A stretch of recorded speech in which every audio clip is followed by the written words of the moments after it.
Radio Mystery Theater presents...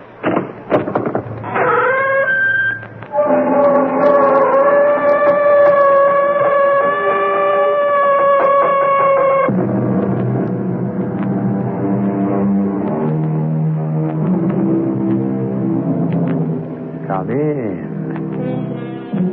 Welcome. I'm E.G. Marshall. The moving finger writes, and having writ, moves on. Nor all your piety nor wit shall lure it back again to cancel half a line. Nor all your tears wash out a word of it. Or, put it this way, you can never erase nor rewrite what has been inscribed in the book of your life. Or can you? What are you doing here, Walter? I had to see you, Rita. I had to see you. Don't you know it's dangerous? Well, Rita, after all, we killed him. Oh, you've got that all wrong. You killed him. No, we both planned it. We both did it. Your fingerprints are on the gun. Rita, you were there. It was your idea. What was my idea? Walter, I don't know what you're talking about.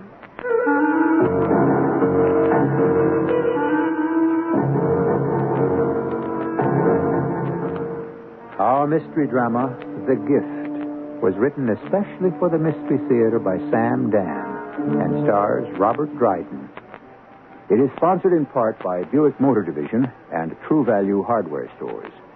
I'll be back shortly with Act One.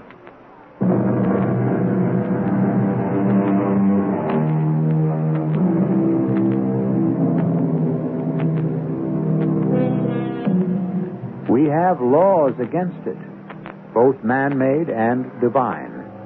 Practically all civilized and most uncivilized societies as well prohibit it. So then, how do you account for the fact that murder has flourished since the dim red dawn of history? Murder by individuals, murder by groups, murder at wholesale, murder at retail, but murder everywhere, and enough to spare. We're in a pretty little cafe lounge. A man and a woman are at a table holding hands. They seem to be very much in love. And yet, as we listen, the very first word we hear is murder. Now, what brings this on?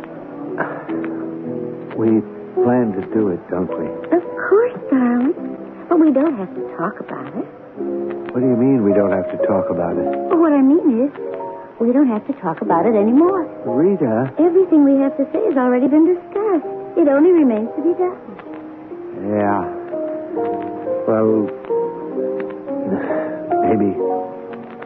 Walter, are you beginning to have second thoughts? I don't know. Well, for your information, you were the first to mention it 6 months ago. Didn't you say, if only Dennis weren't around?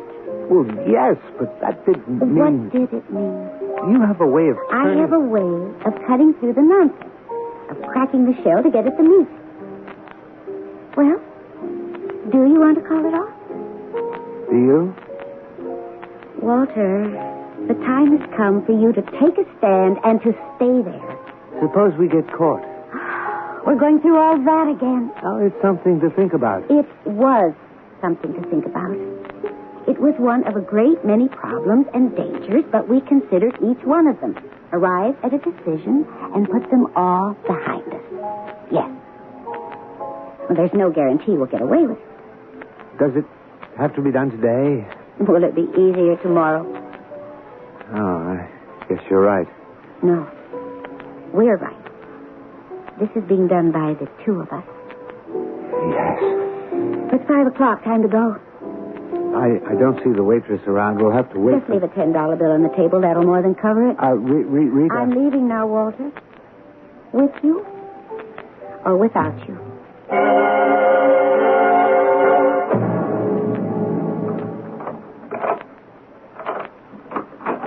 Ah, hello, dear. And Walter. Dennis, darling? Just in time for cocktails. Oh, I know how negative you feel about classical music, Walt. Well, I don't exactly... You've got a tin ear, that's your problem. Well, turn the thing off, Reed Angel, whilst I pour us each a little libation here. No, darling, you turn it the other way. That's louder. Oh, now, Rita, really, it's enough to blast your eardrums. Walter, now. Walter, now what? Walter! Hey, what'd you get? What are you going to do with the gun? You have to do it. Oh, no. Walter, don't.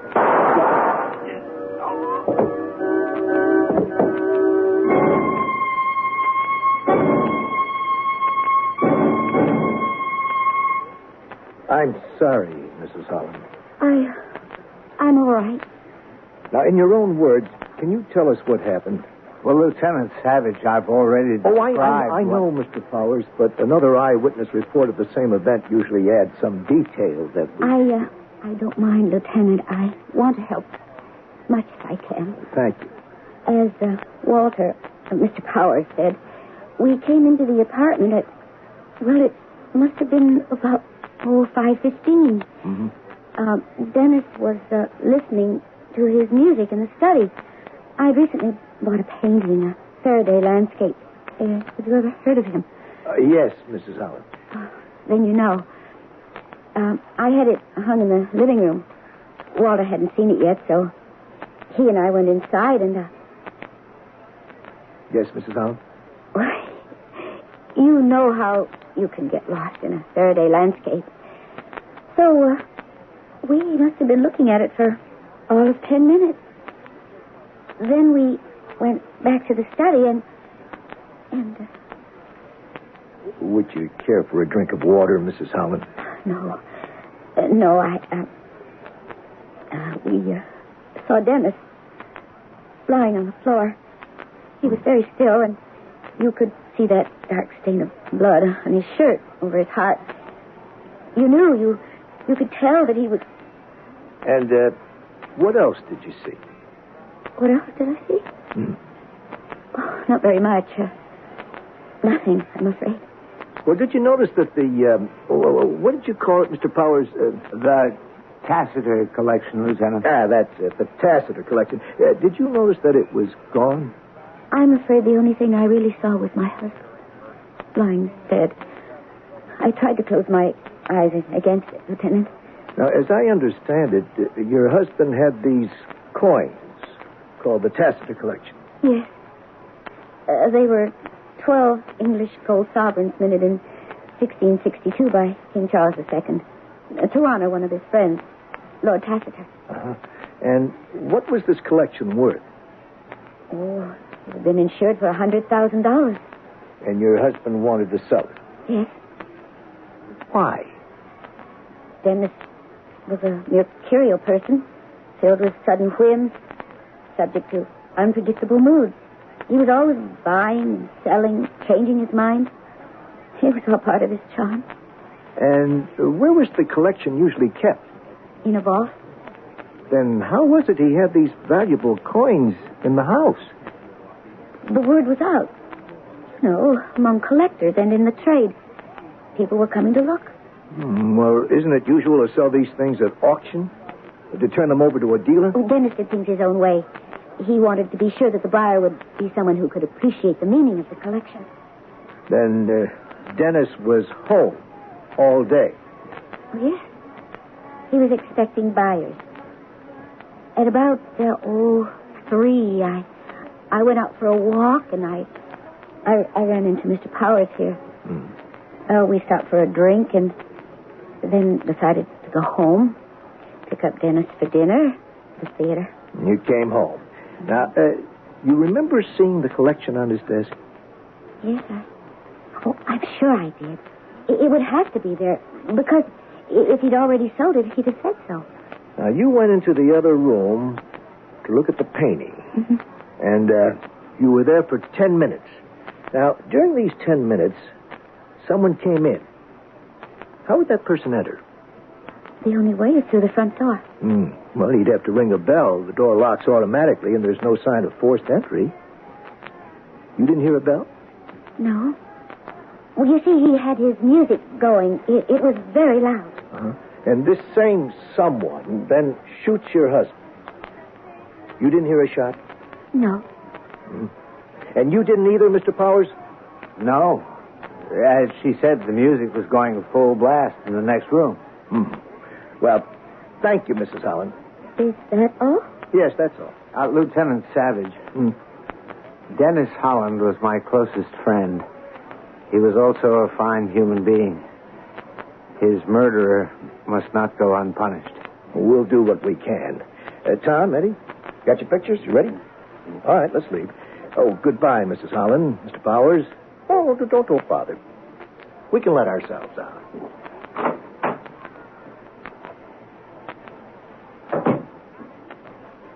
Rita, we got away with this.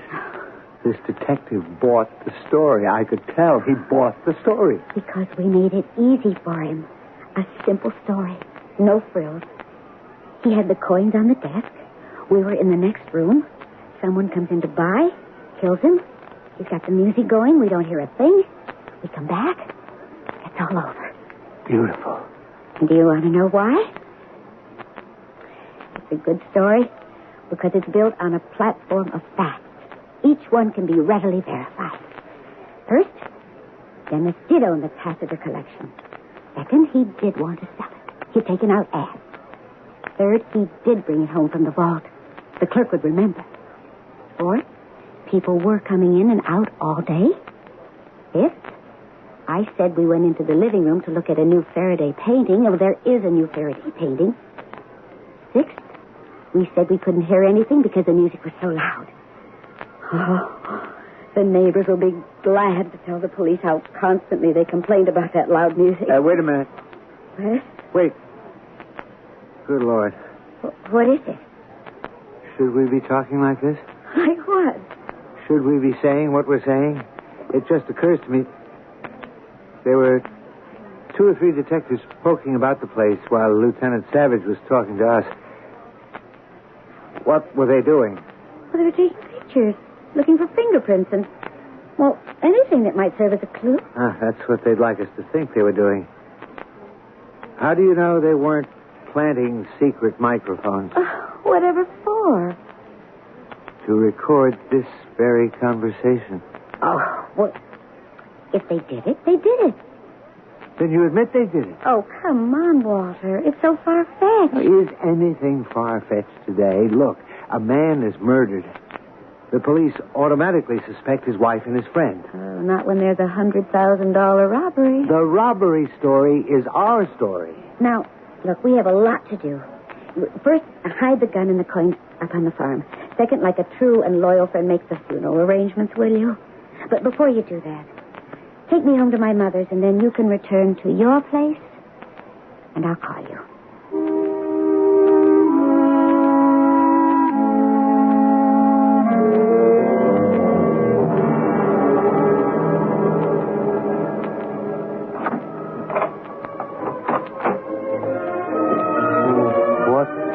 What's this music? Where's this music coming from? From a record player. A record player? But I don't have a record player. I bought you one. You bought... Dennis. Yes. Dennis. But you're dead. You have to be dead, Dennis. You're dead, and yet you're standing here. That's a pretty good declarative sentence, isn't it? You're dead, and you're standing here. It consists of 2 independent clauses, and you would think that one negates the other. Well, grammar is grammar, and murder is murder. But surely in this case, something has to give. Give me a few minutes of breathing space, and I shall return shortly with Act 2.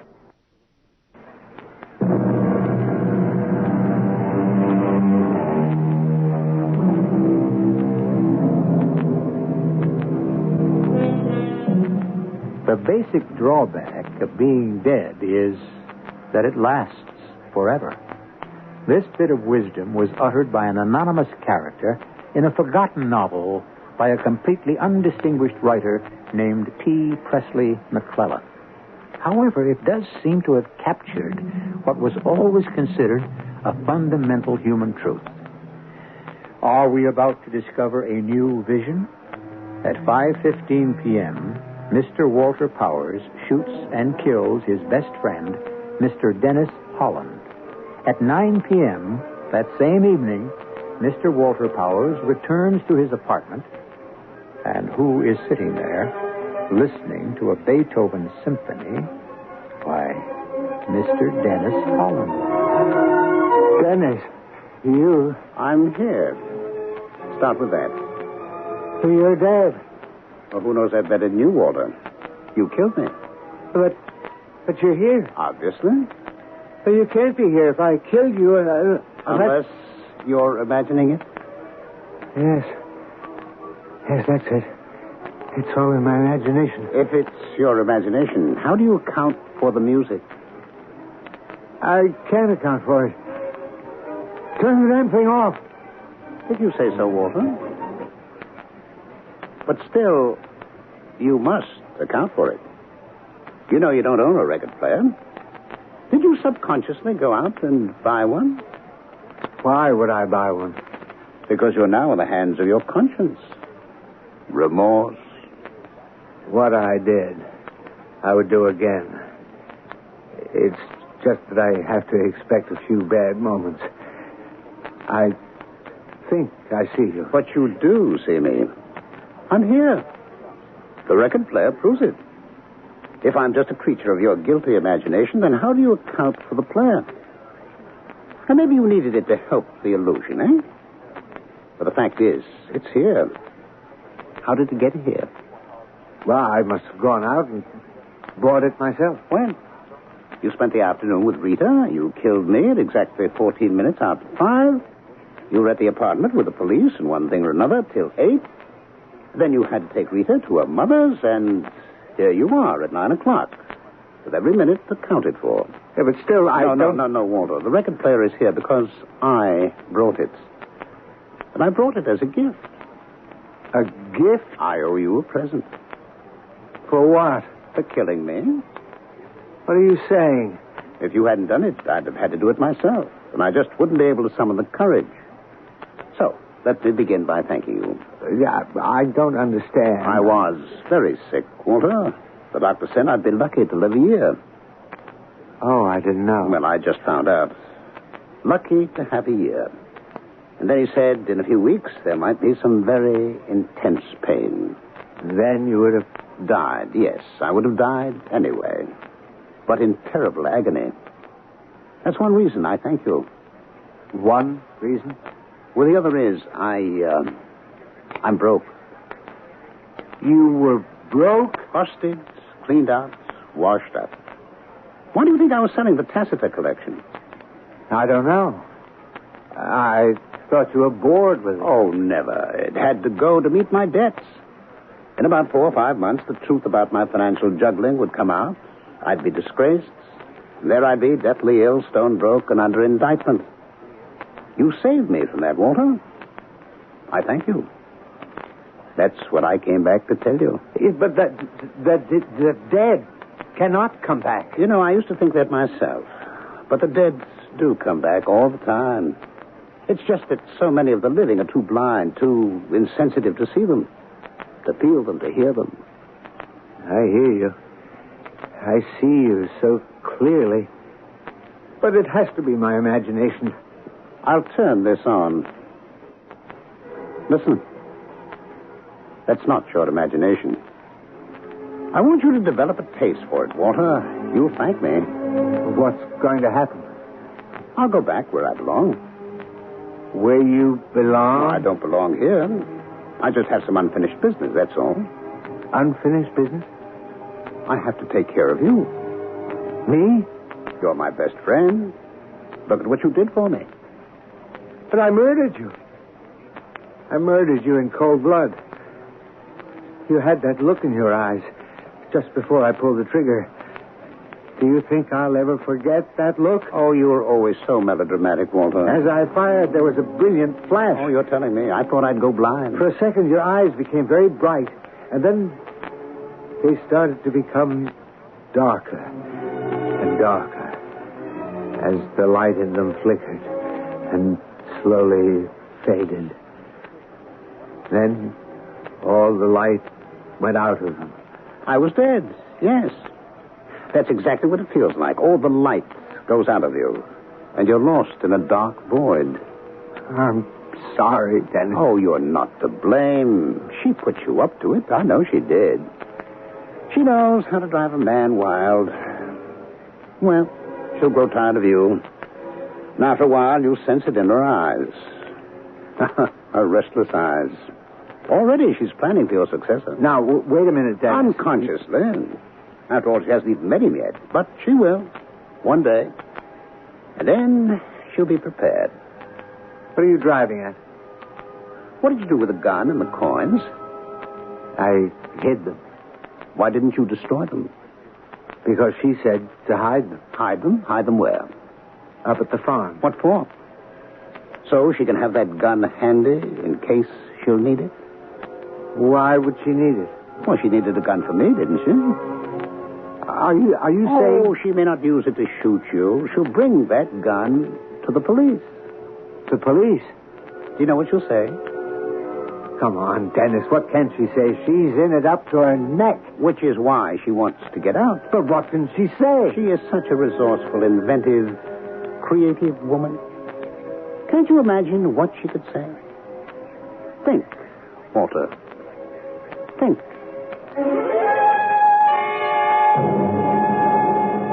Listen to me, Lieutenant. He did it. Walter Powers did it. Are you accusing Walter Powers, Mrs. Holland? Protect me. Don't let him kill me. He's insane. Walter's insane. I'll tell you everything. We came back to the apartment. Walter hated Dennis. He shot Dennis. Shot him in cold blood. Just a minute, please, Mrs. Holland. Walter wanted those coins. That tacitus collection. He shot Dennis, and he forced me to go along with the story, or else he'd kill me. You don't know what he's like. Mrs. Holland, have you got any sort of proof? Proof? I know where he hid the coins. And the gun. Could she play a scene like that? Is Rita capable of it, Walter? But she loves me. Oh, she also loved me. It comes and goes with her. Why cling to a dying tree? Why treasure what can no longer blossom? Those words. How would I know those words? Oh, foolish Walter. Didn't she also speak them to me one day? She whispered them on a sailboat. We were running before a freshening breeze. Her long, honey-colored hair was flying straight back in the wind. A wind that also held her shirt taut against that beautiful curving line of her body. She didn't make you believe anything in a moment like that. Tell me, where and when did she whisper those words to you? That can't be real. You can't be real. Listen to the music again, Walter. Only I could have brought it here. It proves this is real. It proves I'm here to help you. Here to save you. Save me from what? From her? Is that it? Yes. Because she'll want to get rid of me one day? Right. No, there's something you forget. Sure, there was another guy before you, and she ditched him for you, and she got rid of you for me. And you say my turn's coming up. Exactly. Well, maybe it isn't. Maybe there's something you can't face up to. Maybe you and how many other guys before you simply weren't man enough for her. Mr. Macho. All right, let's assume that's true. Then your whole theory flies out the window. Only to walk in again through the door. That little scene in the police station. What little scene? You mean that imaginary little episode? It will have to take place, you know. Why? Because you say so? Because logic demands it. What logic? The logic of reality. A man is shot to death. In the house at the time are his wife and his best friend. Now, what the investigating detective asks himself at the very beginning is, are these two having an affair? I would say he's convinced they are. Why? Because he's trained. His experience teaches him to look for those things. But how can he tell? People in love give themselves away in any one of an infinite number of little things, Walter. A glance, a gesture, a smile, a frown, who knows? And so we begin with your Lieutenant Savage. You think he's a dull, plodding policeman? Don't sell him short. Lieutenant Savage, what do you think he's doing right now? Well, how would I know? You can picture it. He's in his office, at his desk. Lieutenant Savage. Oh, yes, Inspector. I'm doing the report right now. Well, Dennis Holland had these coins worth about $100,000. A crook could have come in, killed them, and grabbed them. So we have to run a net among dealers, collectors, and so forth. On the other hand, we got the wife and the best friend. Now, they're in the next room while a .38 caliber revolver goes off. And they claim they didn't hear a thing. Well, that's what they say. I think I get a little bit of a click there. Well, I want to give it a play. Yeah, I'll get right on it. And he's on it this very minute. What'll he discover, Walter? What'll he discover? Nothing. Are you trying to tell me there was nothing? We were very discreet. Discreet? Nobody knows about us. Nobody? Let's check that out. We are now in the area of routine. Basic police routine. The police are experts when it comes to routine. And if it's a crime that can be solved by the use of routine, the police crack it every time. I don't know what you're talking Or about. you wish you didn't know what I was talking about. Tomorrow morning, Lieutenant Savage is going to ring Rita's doorbell. And do you know what he's going to ask her? How could I know? Well, it's a question he couldn't ask her this afternoon. She was too upset. But it's a question both you and she can very well expect. What is the question? Well, you should know. It's the question that marks the beginning of the routine.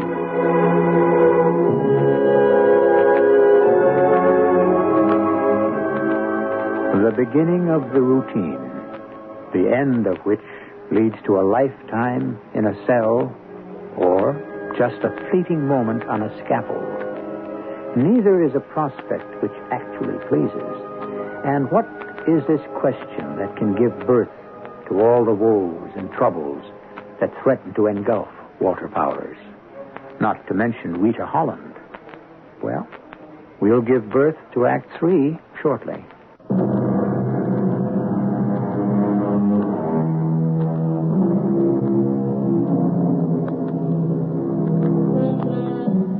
Whoever it was that said, "We are a world of strangers, we see each other dimly as flickering shadows in a darkened room," may have had something.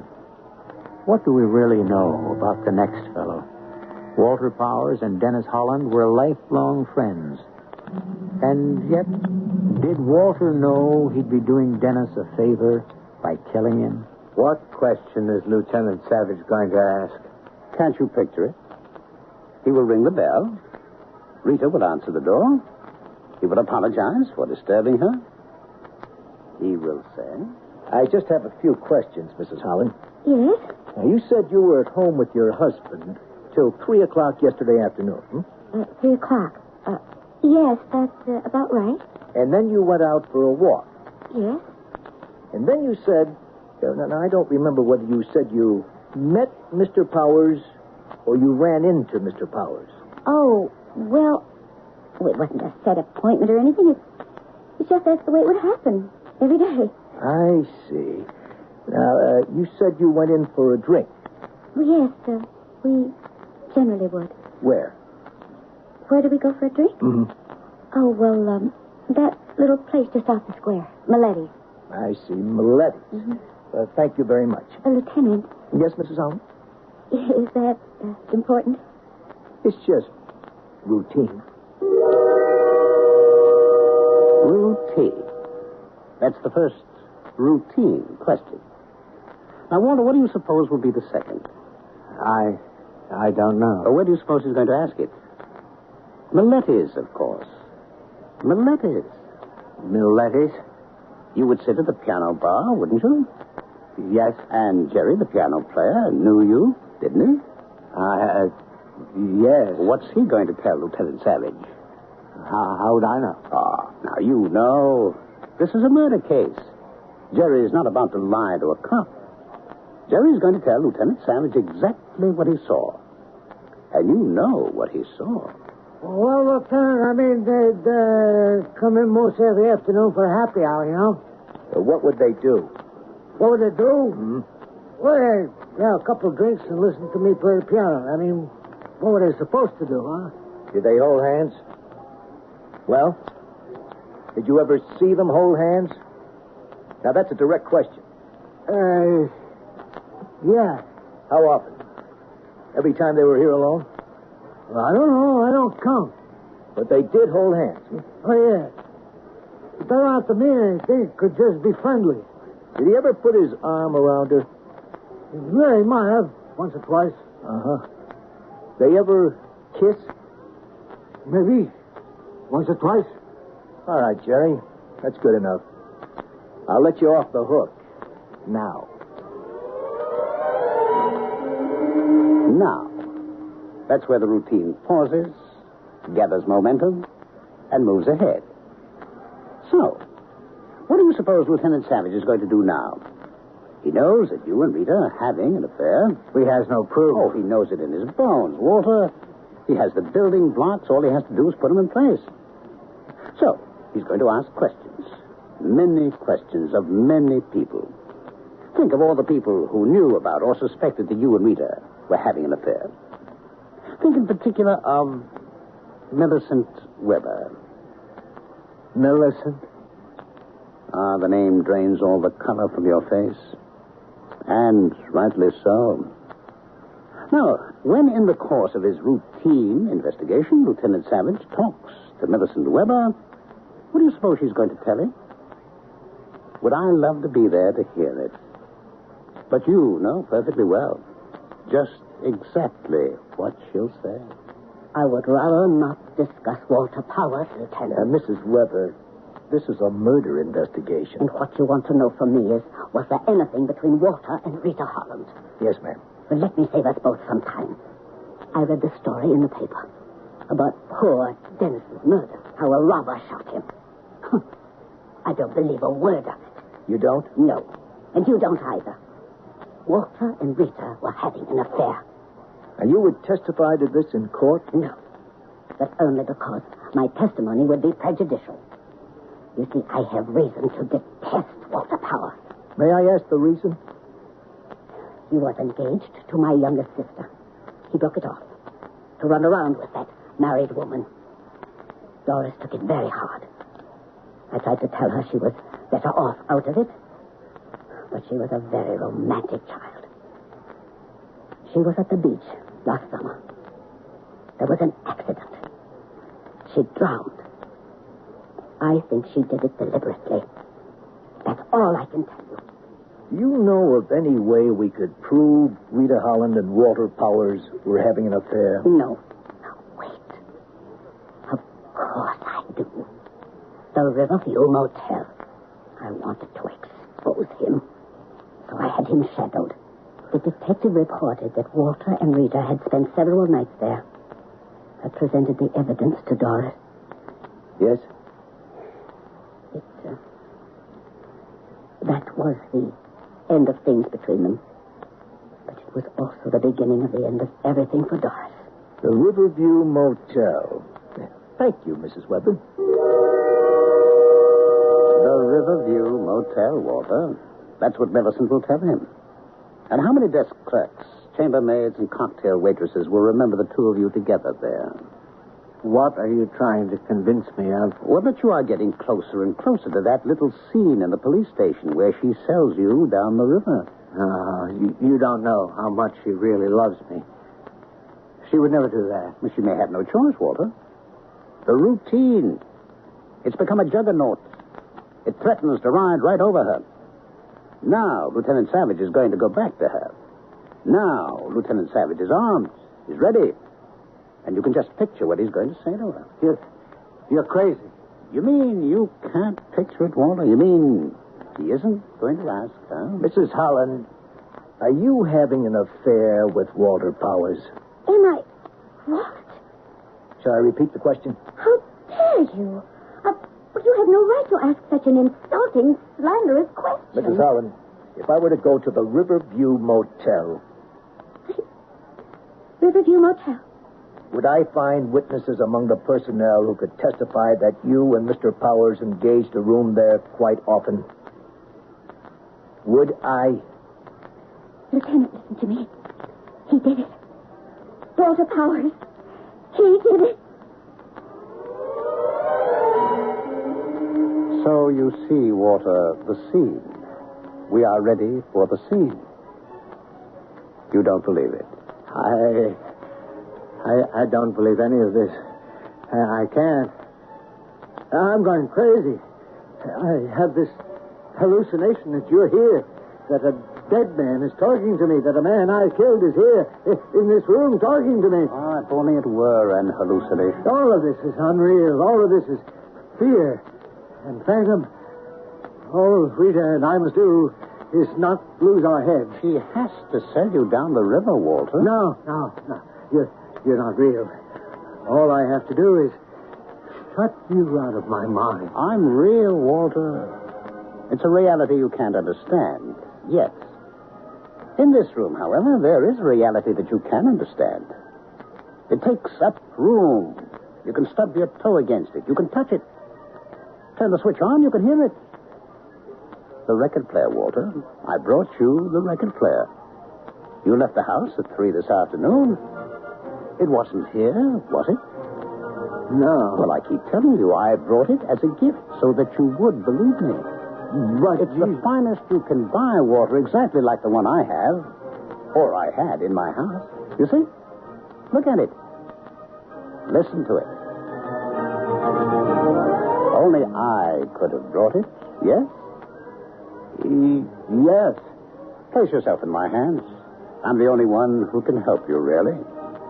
She mustn't play that scene in the police station. She's capable of it, isn't she? Isn't she? Yes. One way or another, one day or another, you have to be killed. Just as I had to be killed. Kill her first. Well, no. You have to. But that'll surely... I mean, the police... I'll be arrested for murder. No, you won't. What do you mean, I won't? Walter, I'm dead. Which means I see things. Kill her. You won't be caught. Right now, she's asleep, all alone, at her mother's house. Go there, quietly. Kill her, quietly. No one will know. Kill her. You'll get away with it. Trust me. Believe me. Believe you? Isn't this music proof that you can believe me? Yes. Yes.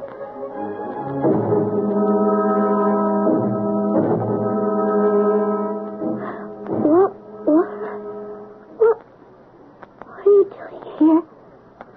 Oh, no. No, Walter. Not with a knife. Oh, my goodness. I hope you got rid of the knife. I threw it off the bridge. Good. No one will ever find it. What happens now? Nothing. The police probe and pry and poke around. But proof? None at all. Sit tight. Sit tight. Sit tight and enjoy the music. Who could that be? Why don't you answer it? Oh, hey, this is a break. I'm glad you're home. Well, who are you? Well, who do you think I am? I'm glad you're enjoying the set. Maybe you want to buy one, huh? Hey, maybe that's not such a bad way to advertise. What are you talking about? This dame wanted to give her husband a surprise birthday present in apartment 4E. She bought him this here record player. What are you saying? Only that stupid salesman at the store wrote down 3E on a ticket instead. The super let me in here earlier. No, you're making a mistake. Well, that's what I'm saying. I made a mistake. This record player, it's a gift from Dennis. Oh, look there. Leave me explain it again. Dennis, tell him. You see, this woman calls me up. Dennis. She's having a fit. Where's that record player? I paid for that record player. Dennis. I said, lady, I delivered that record player. I installed it in apartment 3E, like the ticket says. Dennis, why don't you tell him? 3E, she yells. It's 4E. Please, tell him, Dennis. So, if you don't mind, I'll just have to unhook this. No, what are you doing? What am I doing? That's mine. Well, buddy, I just explained. Dennis gave it to me. Are you nuts? Dennis told me it would be all right. Look, do I have to get a cop? Dennis said nothing could happen to me. Even after you killed her, he said nothing can happen to you. Dennis knows. No, you know how Dennis knows? Well, go ahead, ask me. How does Dennis know? Because Dennis is dead. Oh, yeah, I see. I see. Look, I must have made a mistake. Yeah, of course you did, yes. It was Dennis who brought me this wonderful record player.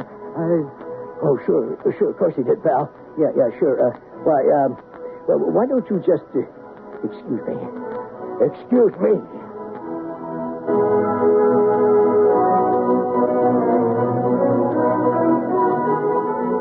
The end of the story? It writes itself. That poor, frightened sound technician. Can't you see him hailing a police cruiser or making a frantic call from the nearest phone booth? Can't you see the police arrive and take our friend Walter into custody? And you know perfectly well that poor Walter has had it one way or another. It's probably a cell in an asylum for the rest of his life. If he ever recovers, it'll be a cell in a prison. Which would you choose? Choose neither. I'll be back shortly.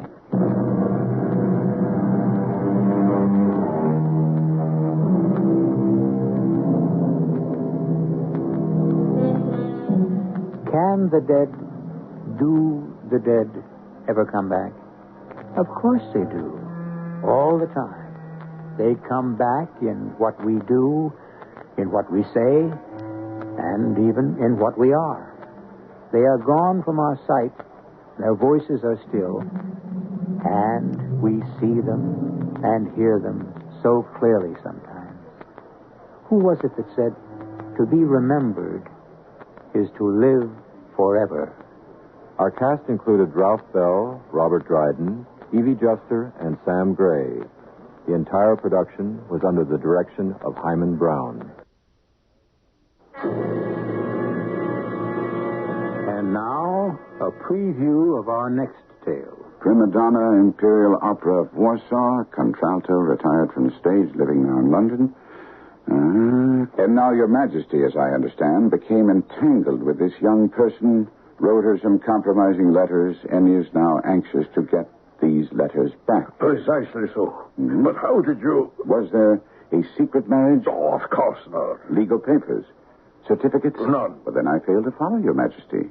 If this person should produce her letters for blackmail or other purposes, how is she to prove their authenticity? There is the writing. Proof.